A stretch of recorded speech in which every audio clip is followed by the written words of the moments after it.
Olá Taubaté, olá Vale do Paraíba, olá você que nos acompanha também aí pelas redes sociais, tanto pelo Facebook quanto YouTube. Estamos começando aqui no nosso canal 3 desta quinta-feira, dia 29 de novembro de 2018, o nosso programa das 6, hoje que é o Dia Internacional de Solidariedade com o povo palestino. Daqui a pouquinho, no segundo bloco, a gente vai conversar sobre isso.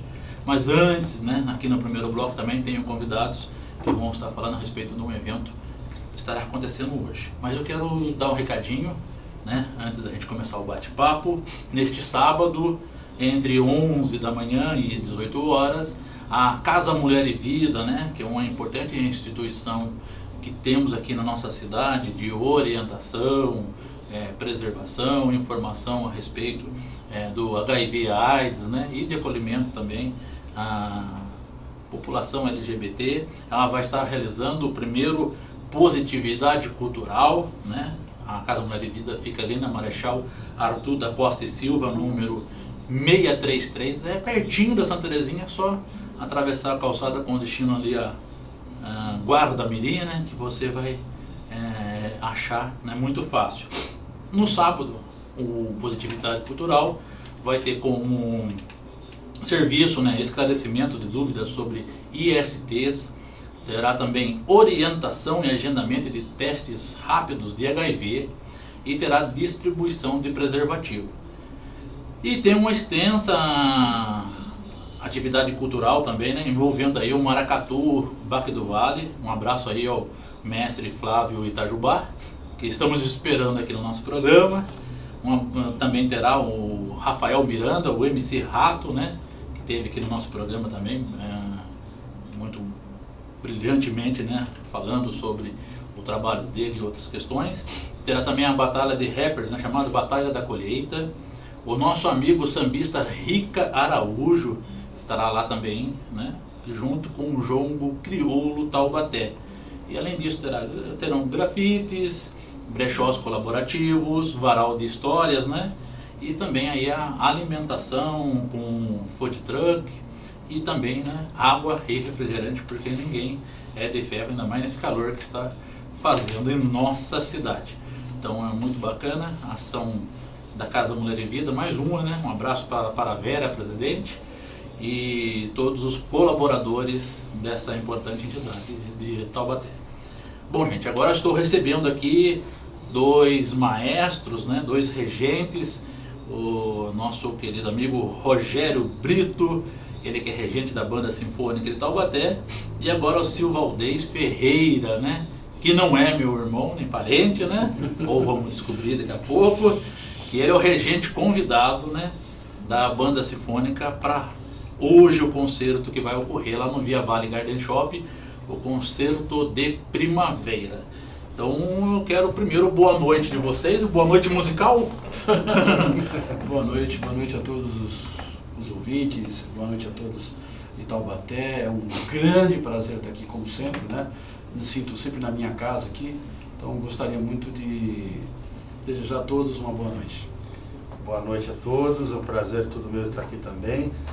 E estar regendo a Banda Sinfônica de Taubaté, o meu grande amigo Rogério, que me deu essa oportunidade de estar regendo os brilhantes músicos da sua Banda Sinfônica.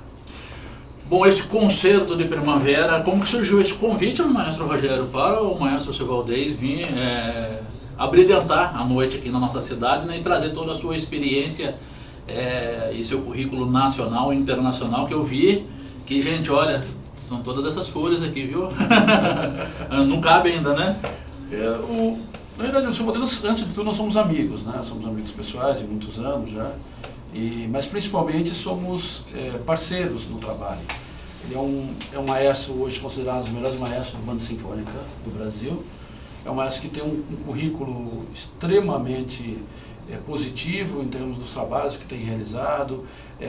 Pouca gente daqui dessa região conhece, porque ele é mais da região de Ribeirão Preto, Mas eu quis convidar para que os nossos músicos daqui de Taubaté tivessem uma experiência com um maestro que não fosse eu ou fosse o maestro assistente, e experimentar coisas novas, trazer a experiência de um maestro que teve em festivais internacionais, na Espanha, nos Estados Unidos. Nós nos encontramos num desses festivais nos Estados Unidos, mas principalmente pelo know-how que o maestro tem. Para a gente é uma grande honra tê-lo aqui. Maestro Silvaldez, essa experiência, né, que você vem somando ao longo da carreira, te permite não ter o frio na barriga na hora de, pela primeira vez, também reger um novo grupo como é esse de Taubaté, que tem aí o Rogério à frente? Impossível. Dois bons motivos. O Rogério, modéstia à parte, nós não somos, a diferença de idade não é grande, mas eu, quando músico, tinha Rogério Vanderlei de Brito, um dos grandes maestros a seguir. Então eu sigo o Rogério, Famuta de Taubaté, aqui. Então eu tinha, era um ideário, qualquer maestro, qualquer iniciante ou como músico, a gente poder ter o know-how e o trabalho, chegar perto do trabalho que o Rogério fez e faz, né? E o frio na barriga é independente, isso daí a gente pode ter 20, 30, 50 anos, é a mesma coisa, a emoção é sempre de primeira, né? Então, não é com um grupo muito bem conceituado e bem trabalhado que o Rogério tem aqui. Quantos componentes hoje temos na banda sinfônica, Maestro? 70 músicos hoje. E para poder reger 70 músicos, tem ensaio antecipado ou chega na hora e olha assim e vai na transpiração? Era bom que fosse assim. Era bom que fosse assim. Nossa. Eu estive aqui 3 vezes, né, Rogério? Já viemos aqui 3 vezes já. Uma correria muito boa, né? Porque eu estou a 420 quilômetros daqui, estou lá em Ribeirão Preto. Trabalho em Serrana há quase 30 anos. Mas é uma correria, mas é uma correria com um prazer muito grande, né? Eu estou com uma satisfação muito grande de estar aqui com o grupo hoje. Bom, como que você avalia, né? Você que também já fez cursos, né, pelo Brasil todo e também ministrou, né? O movimento hoje da banda sinfônica no Brasil, vocês também têm essas experiências de fanfarras, né? Mas a banda sinfônica parece que, não sei se eu estou falando besteira, mas parece que vem fortalecendo, vem crescendo mais. Antigamente a gente ouvia falar de poucas bandas. Não, pode falar. Na realidade, nós tivemos triste falar isso, mas nós tivemos uma lacuna muito grande, né, nos últimos 20 anos. Sem banda marcial e sem fanfarra, nós não temos banda sinfônica, muito menos orquestras. Então o Rogério faz parte, nós fazemos parte da Federação de Fanfarras e Bandas do Estado, uma luta incessante para que a gente volte esse trabalho que Taubaté realiza aqui há anos. Eu copiei daqui de Taubaté o projeto de musicalização que tem aqui, nós temos no interior também. Aos poucos nós estamos voltando a ter isso, porque, como eu disse, se nós não voltarmos a ter bandas e fanfarras, não vamos ter mais músicos nem para a banda sinfônica e nem para a orquestra. As bandas sinfônicas hoje, a nível mundial, os compositores, 95% compõem para grupos de bandas sinfônicas. As orquestras hoje ficaram mais para o repertório clássico, que é uma importante incumbência delas. Mas você pega tudo que é novo, que hoje nós vamos fazer de um compositor austríaco, Otto Schwarzmann. Ele tem 50 e poucos anos. Ele é um dos grandes compositores a nível mundial hoje. Então as coisas modernas dos grupos sinfônicos, às vezes a pessoa quer tocar mais uma orquestra e não quer encarar um repertório de banda sinfônica. Que é mais difícil. Que é mais difícil. Hoje é mais difícil. Então a banda sinfônica hoje no mundo, os grupos sinfônicos, que é toda a família de metais, madeiras e cordas, contrabaixo, ou senão que nem o Rogério usa aqui os cellos, né? Mas hoje é o que se tem de mais moderno que se usa hoje em instrumentação. Eu estou vendo aqui no repertório que vocês vão tocar aqui o Moment for Morricone. Ele foi esse grande precursor mesmo de popularizar a música clássica e daí dar oportunidade para fortalecimento de bandas sinfônicas a partir do momento que ele levou para o cinema recortes de orquestra para poder fazer as suas composições musicais? Na história, ele é um dos grandes compositores, né, da última geração, antes de ser contemporâneo agora. Mas ele tem em suas composições uma coisa forte, que é a coisa do cinema, né? E que ficou na história. Inclusive, no último concerto que ele fez, uma pessoa, na hora que eu saí, falou assim: ô Rogério, maestro, você não vai tocar Morricone? Eu falei: não está no repertório. Bom, mas seria legal tocar. Então, a pessoa que falou comigo pode assistir hoje no Via Vale, que vai tocar.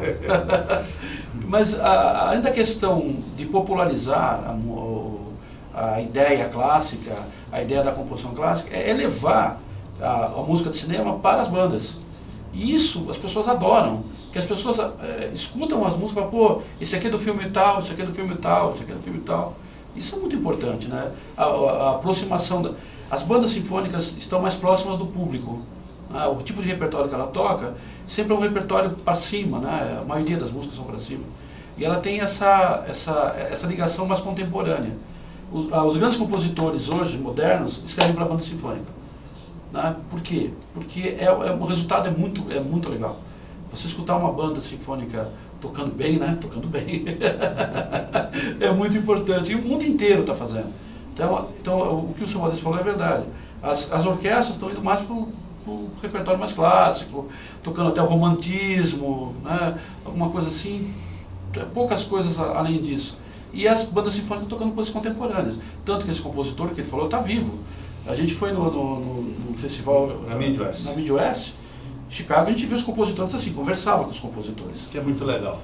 Conversava. Você pega, né, o Johann de Meij, que o Morricone, o arranjo é do Johann de Meij. O Johann de Meij é um dos grandes compositores também de bandas sinfônicas. Até hoje ele deve estar fazendo aqui, que eu vou trazer para ele, o Senhor dos Anéis. A sinfonia do filme Senhor dos Anéis foi o primeiro cara que escreveu antes de fazer o filme. Antes de fazer o filme. Foi o Johann de Meij. Ele sinfoniou, são 5 movimentos, parece que você está vendo o filme. Quer dizer, deve ter inspirado, inclusive, o diretor na construção das cenas, e depois o montador também, né, na hora de fazer a edição. Porque a música, ela é um grande... Você concretizar a música é mais fácil do que você fazer a música em cima do que está concreto. Né? Você colocar a imagem dentro de uma música que já existe, aquilo foi maravilhoso, né? E quem assistiu sabe que as imagens têm tudo a ver com a música. Você está no filme, você está vendo aquela música, ela vai te levando, mesmo que o diálogo seja uma coisa piegas, mas a música te levando você para um caminho muito legal. Eu vou fazer igual o rapaz lá da última apresentação, hein, quando reclamou que não tinha o Morricone. Estou vendo aqui no repertório, na parte nacional, que tem uma sequência de bossa nova, nada contra a bossa nova, né? Mas no fim de semana agora a gente comemora o Dia Nacional do Samba. Sim. Vai ter samba também nessa possibilidade? Agora nesse concerto olha não. Só. Pronto, já peguei o calcanhar de Aquiles, hein? É que a gente sempre toca uma música brasileira. Sempre. O concerto da orquestra, da banda sinfônica, sempre tem uma música brasileira. E dessa vez a opção foi Bossa Nova. Mas e a Bossa Nova, ela... preconceitos à parte, né? ela se mantém mesmo também, né, ao longo do tempo aí como um dos grandes ritmos do Brasil também, com possibilidades de execução em vários grupos, de forma diferenciada também. A Bossa Nova nos anos 30, 40 foi ela que chamou a atenção musical depois do samba, né? Porque você teve um americano vindo aqui aprender o que é isso. Não só na construção acordal, aqueles acordes difíceis, coisa de João Bosco, nós vamos tocar sequência de Bossa Nova, são 4 peças do Tom Jobim. Né? O Tom Jobim, essa coisa toda. Então a Bossa Nova, depois do samba, foi um refino, né, técnico que o americano, o europeu então, falou, o que esse povo está doido? O que é isso que eles estão fazendo? Não só a questão rítmica, mas a questão de estruturação musical. Então a Bossa Nova, até hoje, infelizmente, né, olha, hoje os europeus, os japoneses, os americanos estão sabendo mais de Bossa Nova do que os brasileiros. Tocam mais, eles tocam mais Bossa Nova fora do país do que dentro. A gente que viaja mesmo com a Famuta, toda vez que a gente vai, alguém toca a Bossa Nova, toca a Garota de Ipanema, eles pedem, né, Wave. Então, a Bossa Nova é o grande momento de estrutura harmônica, melódica que o Brasil teve. E depois disso a gente teve uma ruptura, né, e veio as coisas de Jovem Guarda, tudo foi facilitando para a coisa ficar comercial. Então se perdeu-se um pouco, depois voltou, em 73 mais ou menos, voltou-se a preocupação da construção, com os Mutantes, uma opção de gente fazendo música de qualidade, né? Mas também se perdeu depois também porque ninguém bancava. Até estava assistindo uma reportagem há pouco tempo que se dizia que era possível fazer música alternativa porque a música brasileira vendia-se muito disco. Então as gravadoras seguravam um pouco, um dinheirinho para fazer música de qualidade. Então tinha uma porção de grupos daquela fase de 73 que fez muita música boa, muita música de qualidade, com arranjos muito bem feitos. Depois disso voltou de novo a fazer o Tchacumpão, o Tônica Dominante e vamos embora. Vamos. Bom, e hoje lá no Via Vale Garden Shopping, quanto tempo de apresentação vai ser? 1 hora e pouquinho. Fizemos, como você viu aí, um repertório. Eu me preocupei em fazer um repertório um pouco eclético, né?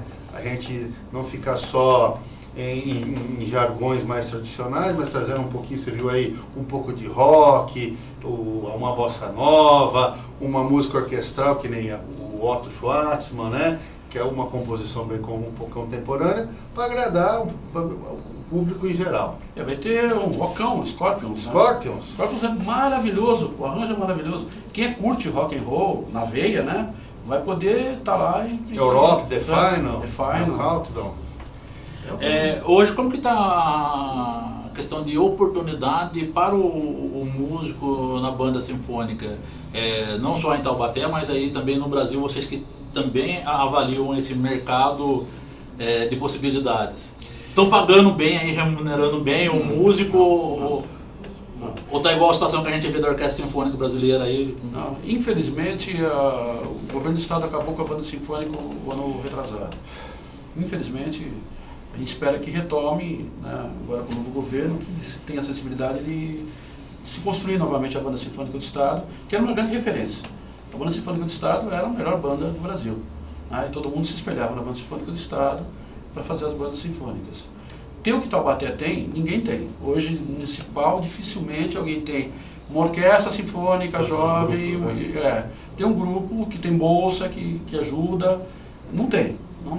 Os municípios não se preocupam com esse investimento, né? Porque esse investimento, na realidade, não é o final, né? Se você pensar aqui, a criança aqui em Taubaté, ela sonha, ela pode começar na escola municipal, participar das fanfarras das escolas, do ensino na escola, aí ele futuramente, eu quero ir tocar na FAMUTA, da FAMUTA vai fazer uma Fego Camargo, da Fego Camargo ele pode tocar na FAMUTA e pensar numa banda sinfônica, fazer uma prova e depois fazer a orquestra sinfônica. Hoje, a nossa banda, a nossa orquestra, mais de 85% é da cidade, ou se você pegar, 99% é da região. Então hoje dá trabalho para esse pessoal, né? Itambé, São Luís Paraitinga, Lagoinha, Guará, Pinda, São José. Então todos esses músicos hoje têm um lugar para tocar. Mas isso não é a realidade do Brasil. Não é a realidade do Brasil. O Silvio Aldeia tem lá encerrando a sua banda sinfônica. É difícil você manter, é difícil o poder público ter a sensibilidade de saber que isso é importante. Né? É importante, por exemplo, você ter um projeto. Nós temos muitos músicos que começaram nas escolas municipais, hoje tocam no projeto, recebem uma bolsa para poder continuar estudando, porque o difícil do músico é que não se forma um músico de um dia para o outro. O músico ele tem que ter pelo menos uns 10 anos de formação para poder calcar, estar tocando numa orquestra, numa banda. E ter essa paciência que é o complicado. Então, o que acontece aqui em Taubaté, pode crer que é muito diferente. Raridade do que acontece no Brasil inteiro. Não tem. Ou tem uma banda, ou tem uma orquestra, uma fanfarra, mas não tem tudo que nós temos aqui. Isso eu falo, quem é de Taubaté é privilegiado por isso. Nós temos um problema o seguinte, eu digo sempre nas escolas, quando eu vou falar nos projetos, nós temos o pessoal da educação, me desculpem, mas estão míopes, tem hora. Porque reclamam que as crianças estão sem atenção, é o famoso déficit de atenção, é tudo déficit. Tá, muito bem. O esporte é muito importante? Muito importante. Só que só a música consegue fechar o ciclo dos 5 sentidos, desperta a lateralidade, raciocínio lógico, raciocínio tempo-espacial. no aluno. O aluno é disléxico, não consigo. Mas ele, pela música, ele entende. O aluno, vamos falar, o psicólogo fala, né? Ele é imperativo. Manda ele ensaiar 1h30, marcha, quero ver se ele vai ter imperatividade mais pro resto do dia. Vê se lateralidade, a criança às vezes não tem problema motor, manda ele marchar numa banda, numa fanfarra, tocar um instrumento, porque ele vai. E tocando o instrumento, a pessoa não está entendendo que ele está tendo que prestar atenção no seu instrumento, se for sopro. Tem que como soprar, como pôr a boca, ler a parte, olhar o maestro e ver o todo. Olha como. Só que a pessoa leiga acha que tocar um instrumento é chegar, pegar a percussão, sair batendo. Se pegar um instrumento de corda, sair batendo o arco e sai o som. Instrumento de sopro, põe na boca e sopra e sai. Então nós temos um problema muito de cultura no Brasil. A partir da hora que nós tivemos esse cisma de educação com cultura, onde o pessoal da educação acha que na cultura não se tem cultura, e a cultura leva à educação. Porque a partir da hora que você quer estudar o seu instrumento, estudar música, ou você ou melhora educacionalmente, ou você não vai para frente também. Porque todo músico, ou ele é bom, é um cara estudado, ou músico analfabeto e não vai para frente. Ele morre. Ele morre. Nessa situação, a música teria que ser uma disciplina escolar desde os primeiros... Mas há 50 anos atrás era, né? E outra coisa, no mundo inteiro, eu estive na China não faz muito tempo, todas as bandas, por exemplo, cada setor, lá, 5º ano, 6º ano, 7º ano, tem a sua banda, dentro do seu grau de dificuldade.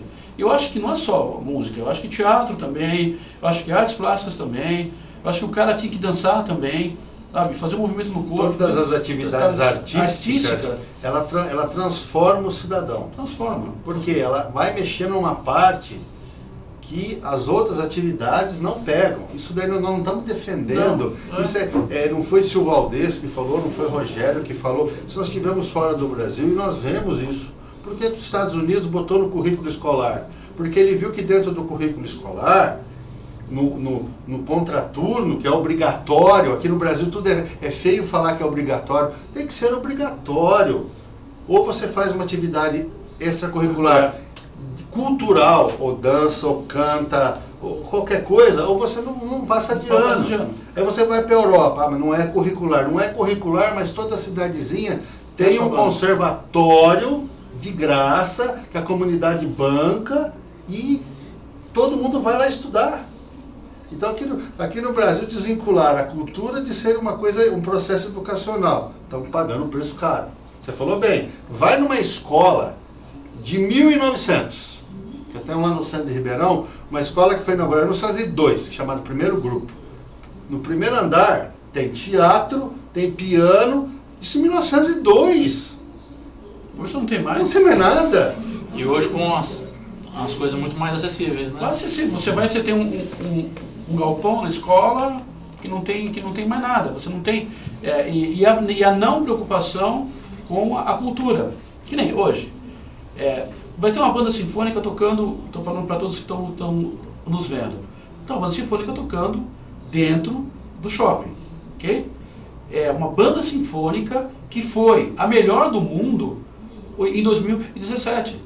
O melhor do mundo. Taubaté tem a melhor banda sinfônica jovem, hoje atualmente, que tem esse título, ganhou nos Estados Unidos esse título, de bandas de todo o mundo, da Inglaterra, Japão, China...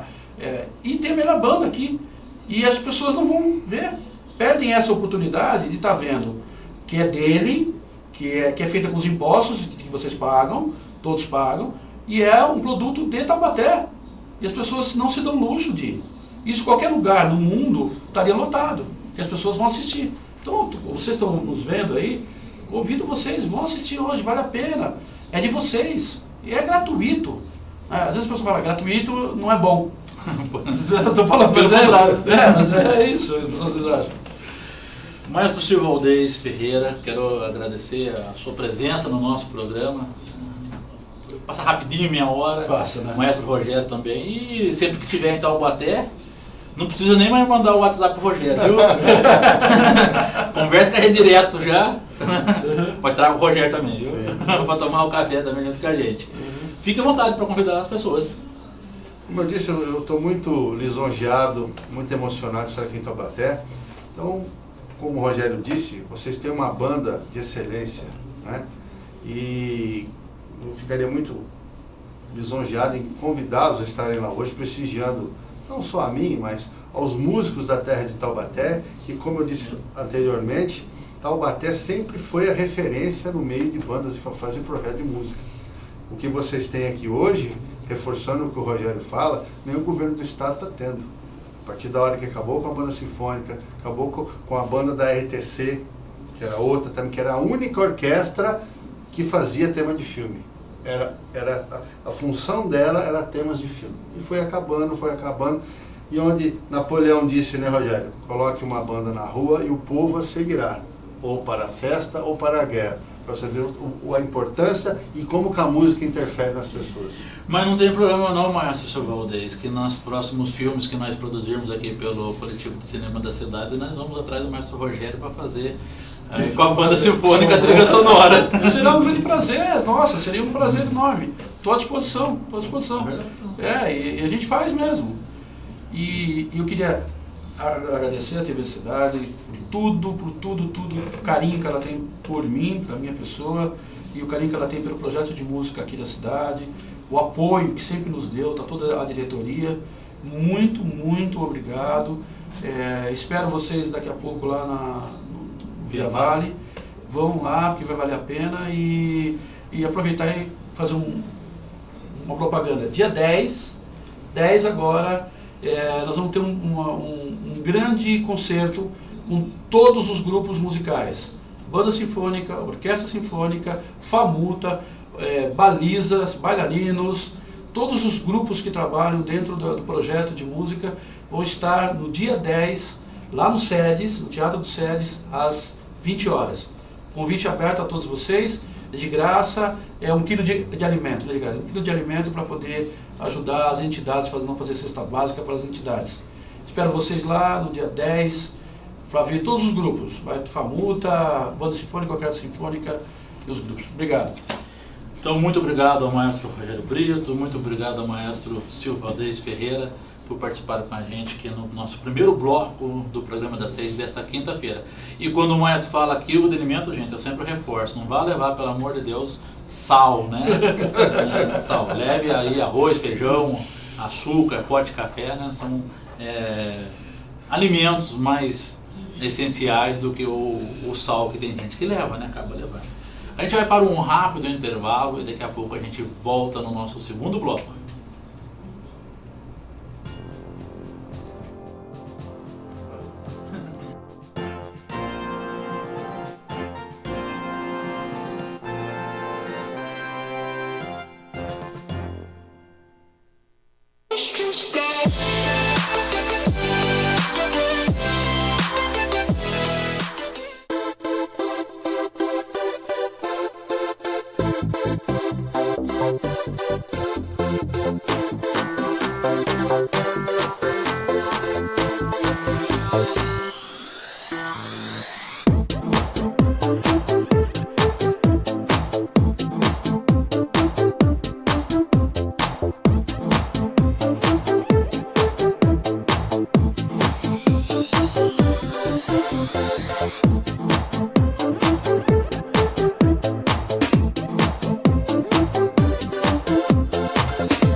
JB Eva Produções, filmagem e edição de casamentos, aniversários, batizados e eventos sociais. 30 anos de experiência no ramo. Faça seu orçamento. 12-3633-8546. 99111-8260.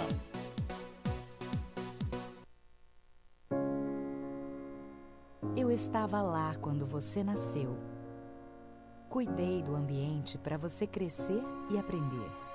Até nos momentos de lazer estou com você. E não descanso até ver que chegou bem. Faço de tudo para que você se dedique 100% aos seus objetivos. E nem se preocupe comigo. Meu nome? Milclean. Saiba mais em milclean.com.br. Novidade pra você, Zé Bom Lanches, uma delícia de lanche, é bom demais! Trabalhamos com o verdadeiro catupiry e na compra de um lanche especial você ganha um refri 600 ou um suco e não para por aí, leve 2 especiais e ganhe um refri de 1,5 litro. Inacreditáveis lanches de 40 centímetros. Fone 991411779 ou pelo WhatsApp 996388081.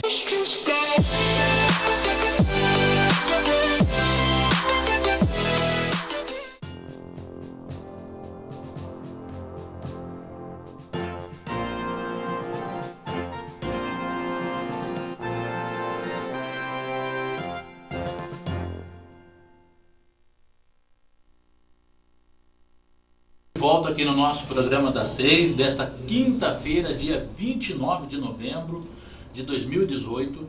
Agora no nosso segundo bloco eu recebo aqui o Dr.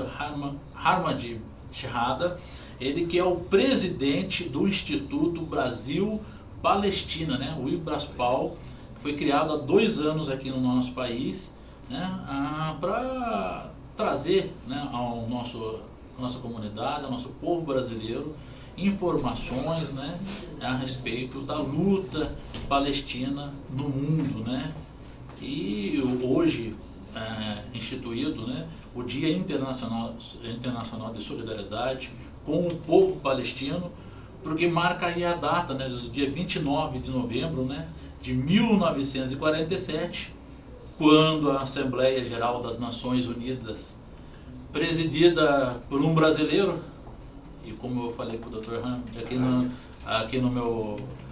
nos bastidores, né, infelizmente um brasileiro que presidiu isso, chamado Oswaldo Aranha, que também temos o nome dele aqui numa rua na cidade, né, essa Assembleia aprovou, sem consulta ao povo palestino, né, o plano de partição da Palestina, que dividiu a Palestina em 2 estados, o judeu e o Estado árabe, né. Eu gostaria, doutor, que o senhor contasse para a gente um pouco, né, para as pessoas em casa ficarem a par, qual que é a origem do povo palestino? Primeiro, gostaria de saudar meus taubatianos. Boa noite Taubaté, boa noite Caçapava, boa noite Brasil. Palestinos são mistura, de verdade. Primeiro os palestinos vieram da tribos árabes, que são cananeus e jebuseus, que vieram 4.000 antes de Jesus. 4.000 antes de Jesus, vieram na Palestina, na terra palestina. Depois dos jebuseus e cananeus, começaram a chegar os gregos, tribos de Creta, da ilha Creta, como se fala em português, Creta, né? E esses povos eram chamados palestícios, já a origem da palavra Palestina. Eles também, quase 2.500 antes de Jesus, chegaram. E daí eles começaram a morar na região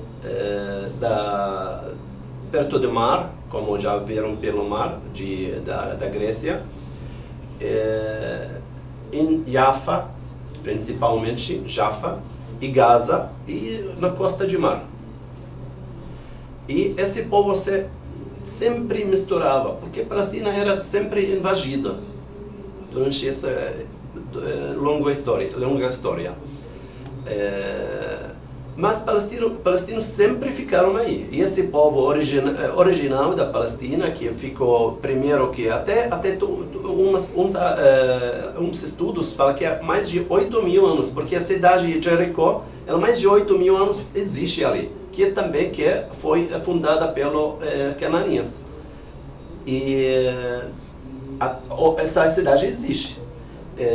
Mas antigas cidades do mundo inteiro existem na Palestina.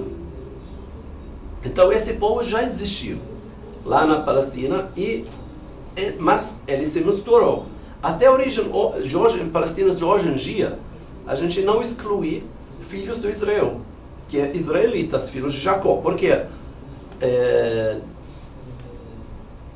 no milênio, segundo milênio antes de Cristo, chegou Abraão de Iraque, na Palestina. E ali ficou filho Isaac, Jacó, que mesmo se chama Israel, e descendentes dele se chama filhos do Israel.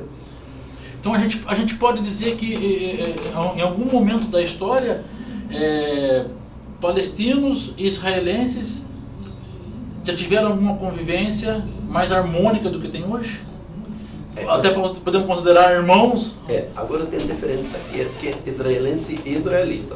Israelense, agora acontece uma confusão quando a gente fala israelense e israelita. Israelense agora, como eles usaram o nome de Israel, o nome de uma profeta, filho de Isaac, e esses sionistas usaram esse nome, porque é um nome popular, nome pode chamar atenção, eles usaram o nome. E agora, cidadão desse estado, entidade chamada Israel hoje em dia, eles chamam-se israelenses. E há muitas pessoas se confundem dentro israelenses e filhos do Israel.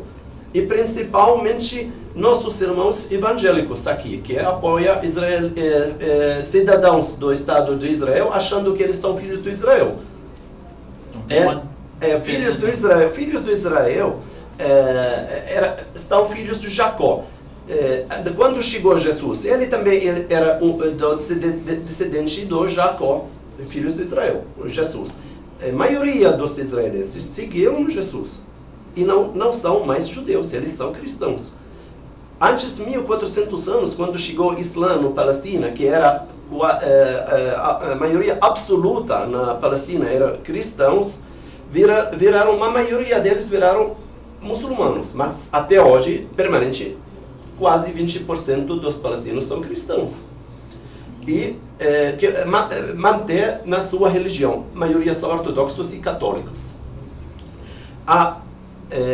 Então, a maioria dos israelitas, filhos de Jacó, não são mais judeus. Judeus hoje em dia são novos judeus que nada a ver com filhos do Israel. Eles são da maioria da tribos Khazar, que é da região Khazaristão, que é perto da Rússia, dentro da Rússia e Turquia, que viraram na religião judaica no século X e século XI. Então, eles etnicamente nada a ver com aquele povo que um período da história morava na Palestina. Até ele não estava de origem da Palestina, eles vieram do Iraque. E tinha sobrevivência com esse povo palestino, porque é acolhido. O povo palestino sempre era acolhido e não atrapalha-nos que alguém gosta dessa terra, pode morar. Até hoje, a maioria dos palestinos aceita os judeus que querem morar junto, mas os judeus não aceitam a gente, nós, donos da terra, morar com eles. Esse conflito, ele começou a partir da resolução 181 da ONU mesmo, ou antes já havia algum desentendimento e a partir disso, dessa partilha da Palestina, a situação piorou?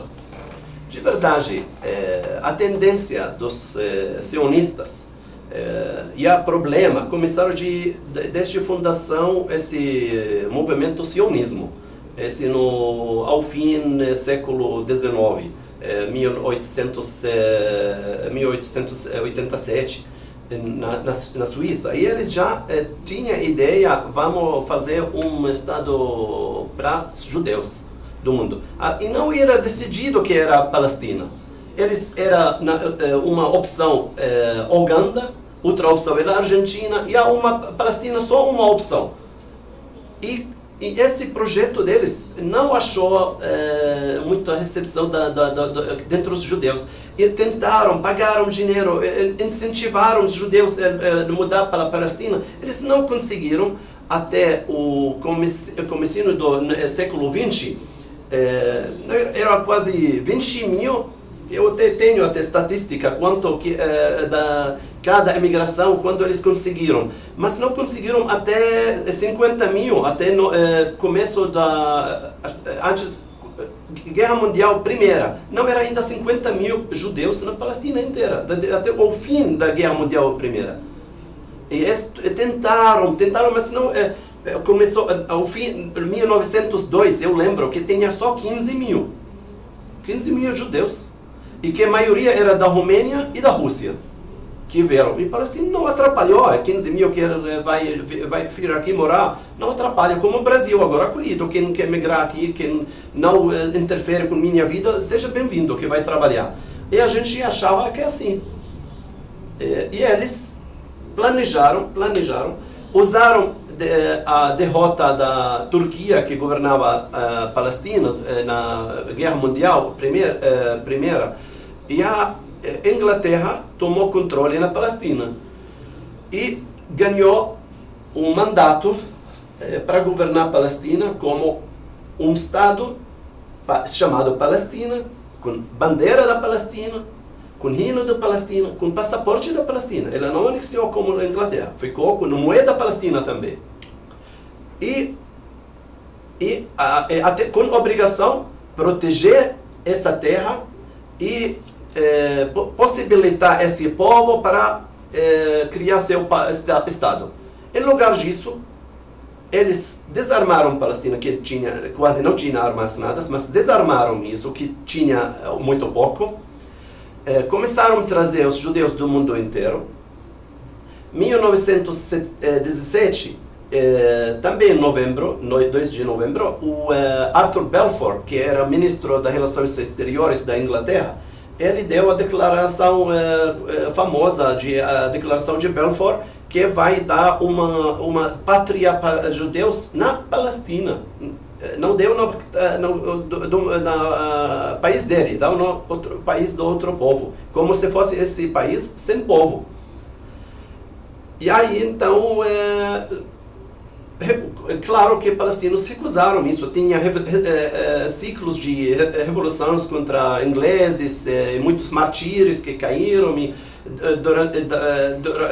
passando pelo 1936, que era a Revolução Grande na Palestina, e sempre os ingleses falam, não vai ficar criado Estado judeu na Palestina, essa terra palestina, enfim. 1930, até foi Comissão Internacional que formou Liga das Nações, antes que foi a Liga das Nações Unidas, como se chamou essa instituição antes, e que formou uma comissão internacional para discutir historicamente e legalmente de quem pertence essa terra. Era o problema, o muro de Al-Buraq, que historicamente se chama Al-Buraq, e os judeus chamaram lamentação, que é onde chora lá. E essa comissão, que não era dos muçulmanos, não era dos palestinos, era composta pelos judeus até, historiadores, advogados, judeus, cristãos e muçulmanos também, de todas. Depois de 6 meses de estudo, elas afirmaram que essa terra exclusivamente pertence aos palestinos e esse muro só por muçulmanos. Essa declaração válida, essa da ONU, 1930.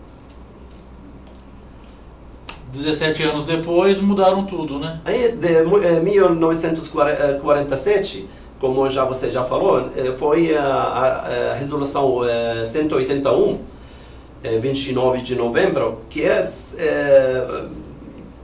partilha forçada, sem perguntar ao dono da terra, eu vou dividir sua casa. Mas você me perguntou, você vai ficar de um quarto e outro quarto para esse que veio de fora. E até isso não respeitaram. Falam que dois estados, e que foi, no início foi quase 50-50, 48% a 51% e Jerusalém. Jerusalém era como, vai ficar sob mandato internacional. Ao fim que palestinos recusaram essa divisão. Eles chamam que foi guerra, que foi invadidos pelos árabes. Fala que Jordânia era controlada por exército da Inglaterra. Iraque também. Egito era também. Todos eram ocupados até comandantes dos exércitos do Egito, do Iraque, do Jordânia eram ingleses. Então não era guerra, era só para camuflagem, só que é para entregar a terra para Israel. E foi isso feito. Israel tomou 78% da Palestina nesta guerra. Não como foi para eles metade da Palestina. 78% da Palestina, inclusive metade de Jerusalém, que foi depois ilegalmente chamado Jerusalém Ocidental. Ele não existe cidade legalmente pelo direito internacional, cidade única ocupada. E por isso ninguém não pode transferir esse outro assunto, transferir a embaixada para ela, porque até hoje legalmente ela é a cidade inteira ocupada. E Israel então tomou 78% e nunca não deixaram os palestinos formar seu Estado independente soberano na Palestina. Foi declarado em setembro de 1948, que foi depois interrompido pelas forças mundiais para não existir mais. O senhor está há quantos anos no Brasil? Desde 2008. Mas últimos 5 anos de vez estou aqui. Então, quer dizer, passou toda a infância, adolescência e boa parte da vida adulta... Não, na Europa. Na Europa? Na Europa. Mas na Palestina quanto tempo? Até 18 anos? Até 18. E como foi esse período vivendo na Palestina sobre essa pressão, né, sobre essa opressão também, não só do Estado vizinho, mas também internacional, com os Estados Unidos também sempre aí dando apoio às incursões de Israel? Boa pergunta. Uma experiência que eu sou um exemplo. Até tem muito pior do que eu, que passaram muito pior. Meus pais foram expulsos de Jaffa, cidade de Jaffa, onde faz parte da cidade de Jaffa a cidade de Tel Aviv, hoje em dia que se chama Tel Aviv. Quando foram expulsos, Tel Aviv era um bairro de Jaffa. E meus pais, os dois, mãe e pai, foram expulsos de Jaffa, 1948. Eles da cidade para outra até chegaram para Gaza. A família destruída no mundo inteiro. Tem na Europa, tem na Síria, tem no Kuwait, na Jordânia, Arábia Saudita. Até minha irmã, 3 vezes até hoje na vida que vi ela, era na Arábia Saudita. Ela não saiu antes da guerra 67, não poderia voltar para a Palestina, proibido para voltar, até 82. Primeira vez quando ela chegou eu tinha já 12 anos quase, primeira vez que vi minha irmã. E depois, uma vez primeira vez não sei... Eu sei que a primeira vez quando eu tinha 18, a outra vez quando eu tinha 18. A terceira vez que eu fui em 2016 para visitar ela na Arábia Saudita. Isso é um exemplo, irmã, essa minha irmã. Meu pai sempre sonhava voltar na sua terra. Não quer matar ninguém, não quer guerra, não quer nada. É a única coisa que o mínimo de direito humano, ele quer voltar na sua casa, morar na sua casa. Não, é impossível. Apesar de resolução 194, que solicita de todo mundo, inclusive Israel, que é a força que foi criada pelo ONU e por resolução da partida, que tem que possibilitar os palestinos voltar às suas casas. Até hoje não volta. E como vai se terminar esse conflito? Se alguém fora de sua casa, alguém está morando na casa dele e não deixa ele. Eu falo até como palestino, até o passarinho tem esse direito de voltar na sua casa. Porque eu não tenho, como turista não posso entrar em Jaffa. E tenho a identidade de ONU escrito que sou de Jaffa. Tenho passaporte palestino, tenho europeu e tenho brasileiro também. E eu não posso entrar e todo mundo pode entrar. Alguém, porque ele é judeu brasileiro, ou judeu ucraniano, ou judeu russo, amanhã ele já ganha a cidadania israelense e tem terra, vai tirar a terra de um palestino, dá para ele, vai dar a casa para ele e fica morando ali. Eu, que sou de lá, não posso entrar. Se a gente aceita eles para morar conosco, eles não aceitam nós como donos da casa, morar com eles. Eu saí em 83 para a Europa, 2 vezes consegui visitar a Palestina, depois ficou a Intifada, o que foi a Revolução, e fiquei 26 anos sem poder voltar na Palestina. 26 anos sem ver mãe, morreu muitos da família, nasceram muitos que eu não conheço, até a primeira vez que eu consegui visitar a Palestina em 2012. E de novo, eu não posso visitar a Palestina agora. Doutor... Essa nossa realidade, que é muito difícil para alguém entender. Apesar de tudo isso, de todas essas dificuldades, de todas essas violações que o povo palestino sofre, quando a gente olha a bandeira, principalmente quem tem sensibilidade, né, entende que essa bandeira, quando diante dos conflitos, né, que passam na televisão, e muitas vezes a televisão taxam como terroristas, né, a gente entende que é uma bandeira de resistência, né, um símbolo de resistência. Além dessa bandeira, como que o povo palestino resiste a esse espaçamento do próprio povo? O povo palestino já muito cedo, desde a deslocação seu lar de 48, ele já entendeu a necessidade da educação. Primeira coisa. Educação. Até Palestina era já diferenciada antes da ocupação. Muito diferente que o inimigo quer sempre, ou TV inimigas que mostra. Minha cidade, tenho fotos aqui. Não sei se a câmera pega isso, acho que é difícil, né? Essa 1924. Essa é a minha cidade, Jaffa.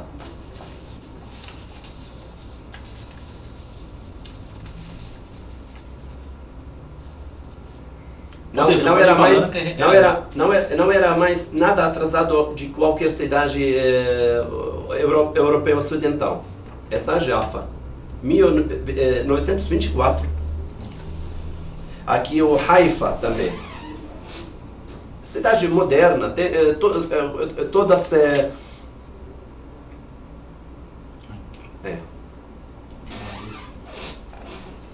pode ir falando, eu vou mostrando aqui para as pessoas. Olha só. E o Jonathan William, que está na nossa técnica aqui na câmera, vai mostrando para a gente. Essa Palestina, como foi roubada a terra.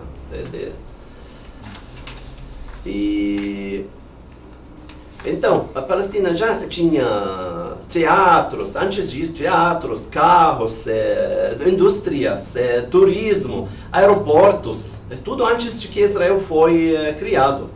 Tem um aeroporto, esse chamado hoje Ben Gurion, era chamado aeroporto Al-Led, onde a cidade Al-Led, onde ele fica agora. Então, tinha Palestinian Airlines, existia também já.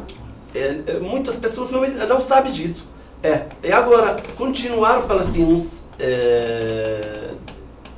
der muita importância na educação.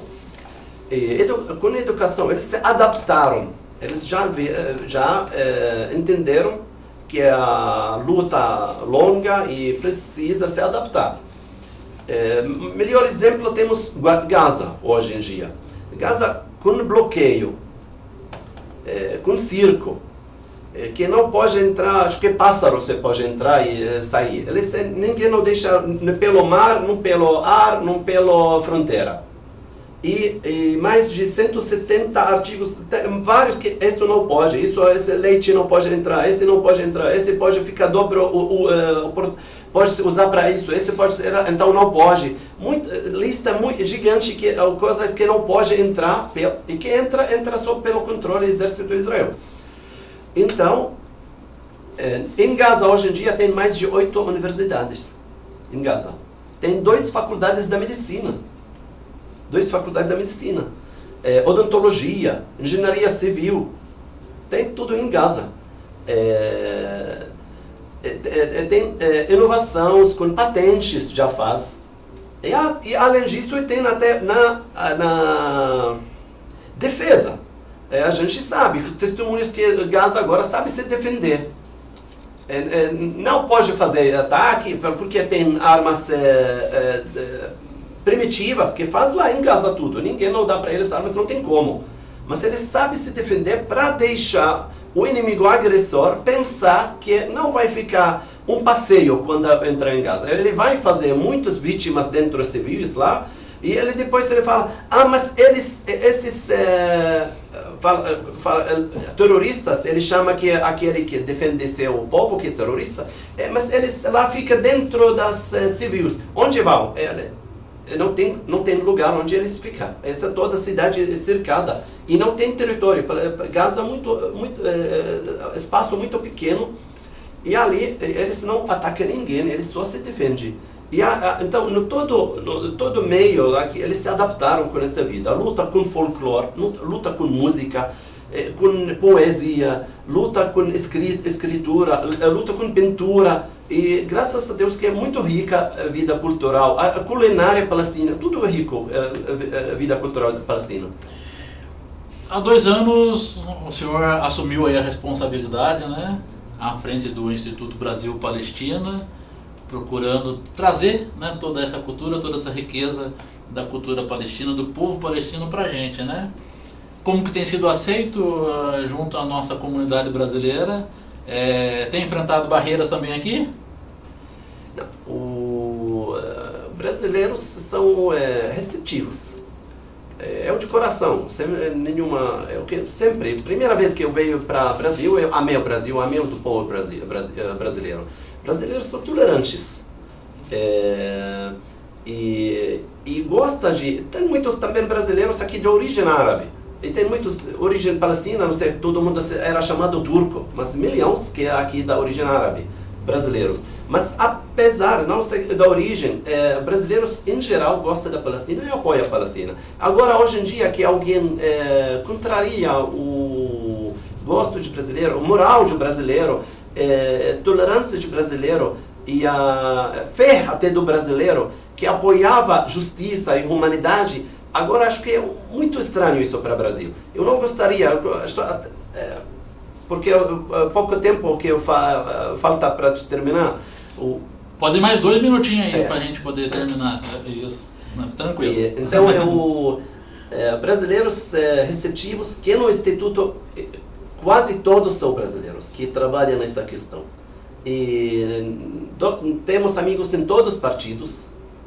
E o Instituto, como eu falei, ele é independente, não entra na políticas nacionais. O motivo dele é manter e fortalecer esses laços de amizade dentro do povo palestino e povo brasileiro. E faz intercâmbio cultural dentro dos 2 povos e 2 países. Para a gente terminar, eu não posso me furtar, né, de perguntar como que a comunidade palestina aqui no Brasil e também, né, na Palestina recebeu aí o posicionamento do governo eleito, né, que junto com os Estados Unidos aí se posicionou, inclusive querendo já instalar a embaixada do Brasil em Jerusalém, né, tirando ela de Tel Aviv. O que isso significa? Infelizmente, isso até eu conheço muitas pessoas até que votaram no presidente Bolsonaro. Eles não pensam assim como ele pensa, menos de fanáticos. Tem fanáticos, fanático tem no todo mundo. O fanático não vai trazer nada de bom para nenhum país, não para nenhum povo. Fanático não pensa lógico, ele pensa só numas dogmas, umas ideologias baseadas muitas vezes uns mitos e por aí. Eu espero que o presidente eleito entende a causa da Palestina e seu comportamento quando assume agora a presidência fica diferente. O governo dele que não faz isso, quebra e estraga essa amizade de longa vida dentro do povo árabe e povo brasileiro, e povo palestino, povo brasileiro. Muçulmanos são um mundo que ama o Brasil. Eu não vi nenhum país árabe que o muçulmano que não ama o Brasil. Sempre torce por o Brasil. Por que a gente Brasil? Qual o interesse do Brasil agora arrumar um inimigo? Para quê? Agradar Trump. Até os Estados Unidos não reconheceu nunca Jerusalém como capital israelense. Esse é só Trump, porque é fanático. Porque ele é fanático e a gente sabe de onde veio esse fanatismo dele.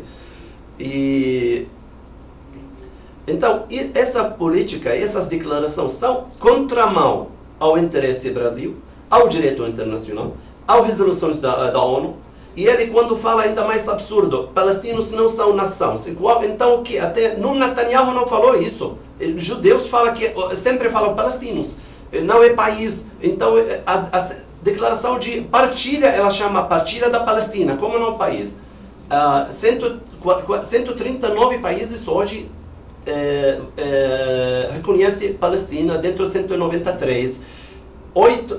Em número, mais de 5,5 bilhões habitantes do mundo, esses países que reconhecem Palestina. Mas 85% da humanidade reconhece Palestina. Então, por que o Brasil quer ficar com Trump, não com os Estados Unidos, com Trump e com Guatemala, e com alguns países, até esqueci o nome, Panamá e outros países, Ilhas Marshall, isso que são 7 países do mundo. E por que coloca o Brasil, que é um país muito importante, fica com eles? Eu não acho que é esse o interesse do Brasil. Doutor Ahmad Shihad, muito obrigado. Obrigado por nos aceitar o convite aqui de participar do nosso programa. Eu acho que é uma honra para a gente, enquanto entidade também de defesa dos direitos humanos, poder receber um presidente, né, do Instituto Brasil-Palestina e a gente poder conversar um pouco, né, sobre a causa palestina, que é a causa do ser humano, né? O direito à vida, o direito ao seu pedaço de chão, né? O direito a manter a sua identidade. E vamos já deixar aberto para que a gente possa continuar esse bate-papo, né? Mais tranquilamente também, um programa inteiro aqui para a gente poder trazer à nossa comunidade essas informações. Muito obrigado, te agradeço e agradeço taubatianos e quem nos ouve agora. E quem quiser saber mais informações sobre o Instituto, o site www.ibraspal, que é Instituto Brasil Palestina, né? Então ibraspal.org, e tem um e-mail, info@ibraspal.org, né? Lá você tem informações, vai conhecer um pouco mais da história, né? E do povo palestino. Isso é muito importante também para a gente saber, né? E a partir do momento que nós temos conhecimento, a gente tem outra visão de mundo. Quero agradecer o Jonathan William, o nosso Jefinho aqui na nossa técnica e toda a nossa equipe que hoje fizeram o programa das 6 desta quinta-feira, dia 29 de novembro, e a você que sempre nos acompanha aqui no nosso programa das 6. Amanhã estamos de volta a partir das 18 horas aqui no nosso canal 3.